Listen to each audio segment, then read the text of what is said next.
मणिपुर हिंसा की आग में जल रहा है।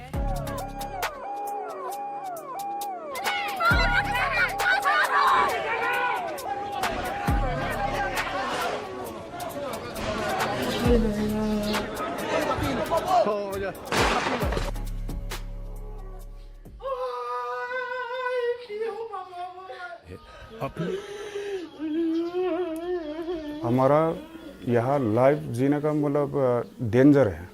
सेंट्रल गवर्नमेंट ने जितना हमने ट्राइबल लोग के लिए फैसिलिटी या एडमिनिस्ट्रेशन अगर नहीं करेगा तो हमने भी नहीं मानेंगे और मैतेई लोग ने भी मानने वाला नहीं है, क्योंकि ये शुरू हो गया है।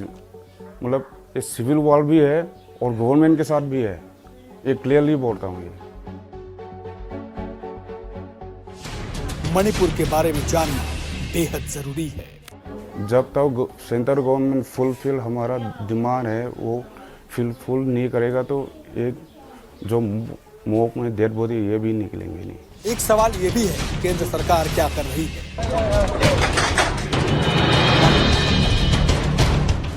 मणिपुर ये राज्य बेहद खूबसूरत है, कभी बेहद शांत हुआ करता था, लेकिन पिछले कुछ वक्त से यहाँ हिंसा की ऐसी आग भड़की है जिसने पूरे राज्य को दहला दिया है। दो समुदायों की लड़ाई ने इस राज्य को तहस नहस कर दिया है।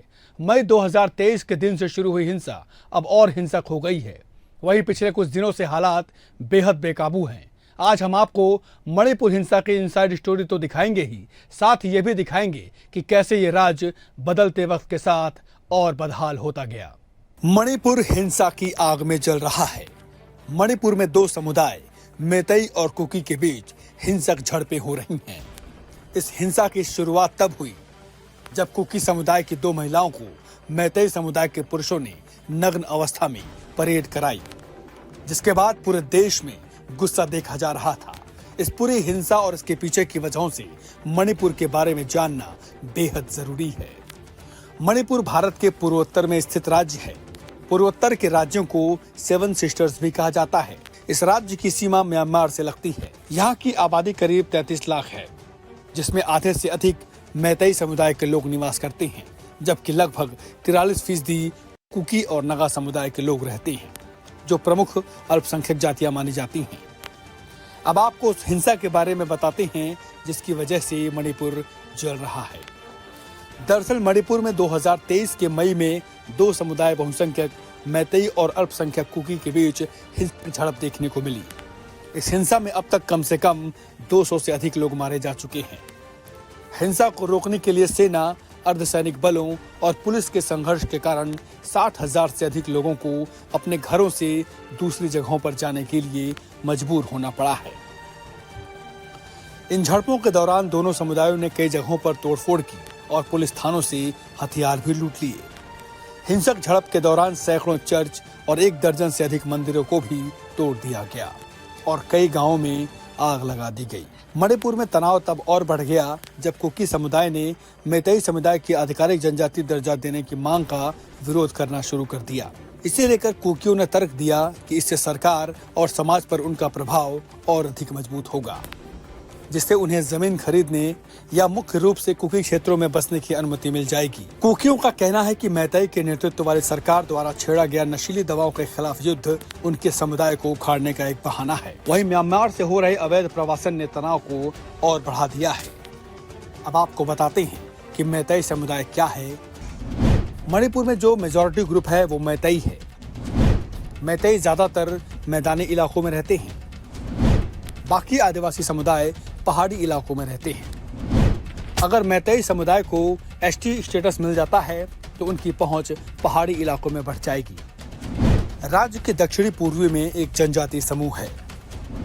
भारत, बांग्लादेश और म्यांमार की पहाड़ी जनजातियों में से एक। उत्तर पूर्व भारत में अरुणाचल को छोड़कर वो सभी राज्यों में मौजूद हैं।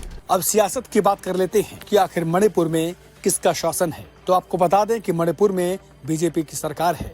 मणिपुर के मुख्यमंत्री एन बीरेन सिंह हैं, जो मैतेई समुदाय से आते हैं। राज्य में 60 विधानसभा सीटें हैं। 40 सीटों पर मैतेई समुदाय का दबदबा है। मैतेई जनसंख्या कुल आबादी की 53% के करीब है। वहीं कुकी और नगा की आबादी 40% के करीब है। एक सवाल ये भी है जो विपक्ष भी लगातार उठा रहा है कि आखिर इस मामले में केंद्र सरकार क्या कर रही है। तो आपको बता दें कि 4 मई को महिलाओं के साथ हुए यौन उत्पीड़न का वीडियो आने के बाद से लोगों में काफी गुस्सा दिखाई दिया। वहीं पीएम नरेंद्र मोदी ने भी इस मुद्दे पर बयान दिया है और कहा कि दोषियों को बख्शा नहीं जाएगा। मणिपुर की जो घटना सामने आई है, किसी भी सभ्य समाज के लिए ये शर्मसार करने वाली घटना है। पाप करने वाले, गुनाह करने वाले कितने हैं, कौन है, और मैं देशवासियों को विश्वास दिलाना चाहता हूं, किसी भी गुनहगार को बख्शा नहीं जाएगा।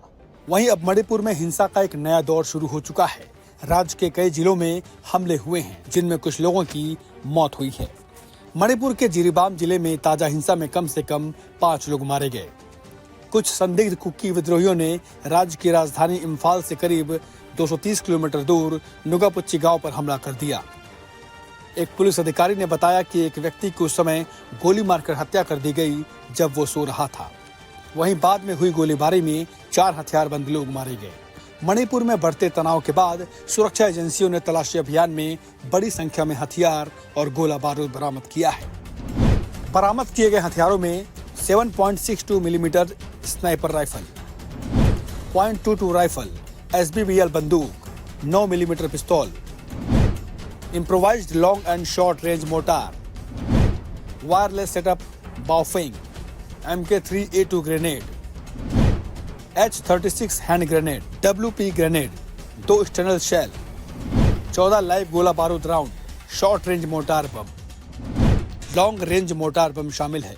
वहीं इससे पहले 6 सितंबर को काकचिंग जिले में भी हिंसा की खबरें आई थी, जहां गोलीबारी और बमबारी हुई। पहला रॉकेट हमला विष्णुपुर जिले के ट्रोंगलाओपी में हुआ, जिसमें 2 इमारतें क्षतिग्रस्त हो गई। There were 2 missile attacks which is being shot from a very long range of around 7 kilometers. This has been considered as one of the most deadly attack carried out by the Chinkuki narco terrorist groups. दूसरा unguided rocket missile व्यस्ततम Moirang शहर के मैरम्बम loci में पूर्व CM मैरम्बम Koireng के आवास के परिसर पर गिरा, जिसमें एक बुजुर्ग व्यक्ति की मौत हो गई और 13 वर्षीय लड़की सहित 5 अन्य घायल हो गए। कुकी जनजातियों की तरफ से, हमें कुकी टेररिस्ट की तरफ से बहुत बारी गोलाबारी करी गई है। मीडिया पे सारे सुबह को ही बताया गया कि सुबह अर्ली 4 बजे से स्टार्ट हुआ है ये गोलाबारी। वहां से स्टार्ट किया गया और अब शाम के 3 बजे के आसपास मोइरांग के मार्केट में, जहां हम लोग का मणिपुर का पुराना एक सीएम रहता था, जो जिनके घर पे अभी गोलाबारी बम का ब्लास्ट हुआ है, वहां पे एक इंसान की मौत हुई है और 5 हॉस्पिटलाइज्ड है अभी फिलहाल। तो मैं ये सरकार को ये हम लोग का मोइरांग प्रजा की तरफ से मैं ये बोलना चाहती हूँ कि 70,000 जितने सिपाही हम लोग के लिए, हम लोग का रक्षा के लिए भेजा गया, तो वो कहाँ गया है? सुबह से हम लोग के ऊपर जो गोलाबारी चलाया गया था, उस टाइम से लेकर शाम के 3 साढ़े 3 बजे तक उन लोग क्या कर रहे हैं? कहाँ पे है उन लोग? वहीं आपको बताते हैं कि आखिर क्यों मणिपुर 15 अगस्त की बजाय 28 अगस्त को आजादी का जश्न मनाता है। दरअसल इसी दिन मणिपुर के महाराज बुधाचंद्र कांगला पहुंचे थे। आजादी के बाद मणिपुर के महाराजा बुधाचंद्र यहाँ के कार्यकारी प्रमुख बनाए गए और इस तरह यहाँ से लोकतांत्रिक सरकार का गठन हुआ। शुरुआत में मणिपुर भारत का हिस्सा नहीं था। मणिपुर के महाराजा ने 21 सितंबर 1949 को भारत में विलय किया। उसी साल अक्टूबर में मणिपुर भारत का अभिन्न हिस्सा बना। 1955 में महाराजा बुधाचंद्र का निधन हो गया। 1956 से 1972 तक मणिपुर केंद्र शासित प्रदेश बना रहा। इस बीच मणिपुर में उग्रवादी आंदोलन, अलग राज्य की मांग भी उठी। वही 21 जनवरी 1972 को मणिपुर को पूर्ण राज्य का दर्जा मिला। मणिपुर 22,327 वर्ग किलोमीटर में फैला हुआ है। मणिपुर 2,238 वर्ग किलोमीटर यानी 10.02 इलाका ही घाटी है। 30,089 वर्ग किलोमीटर यानी 89% से ज्यादा इलाका पहाड़ी है।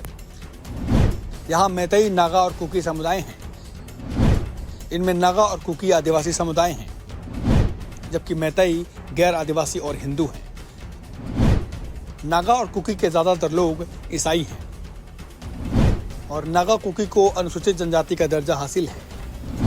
इन तीनों के अलावा यहाँ मुस्लिम आबादी भी है। यहाँ गैर आदिवासी समुदाय से आने वाले मयांग भी हैं। सालों से मणिपुर में हिंसा की आग जल रही है, लेकिन अभी तक इसका स्थायी समाधान नहीं मिला है।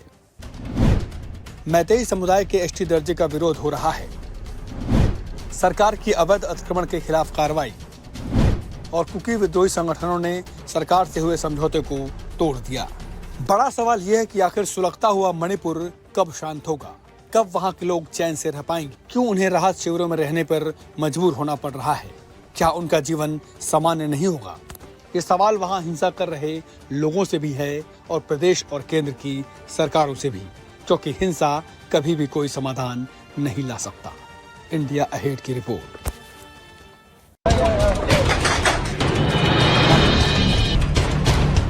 मणिपुर हिंसा की आग में जल रहा है।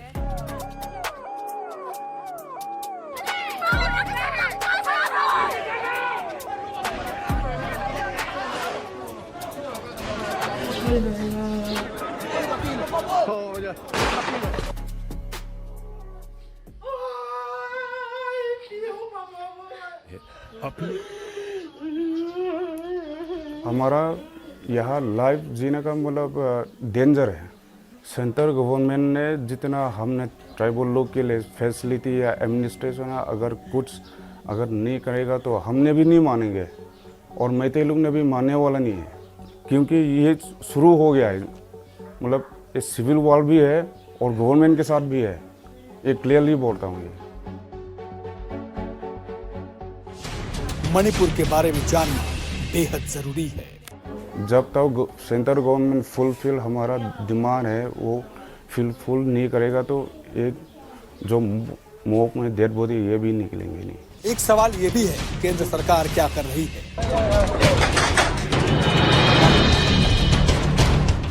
कितनों की जानें गईं, कितने बेघर हुए। इस खूबसूरत मणिपुर को जलता देखकर बेहद दुख होता है, क्योंकि हिंसा की आग किसी को नहीं बख्शती, न आम इंसान को न ही हुक्मरानों को। हम तो दोनों ही समुदायों से अपील करेंगे कि वो आपस में मिलकर बात करें, चर्चा कर लें, ताकि उनका जन्नत सा आशियाना दोज़ख की आग में न जले।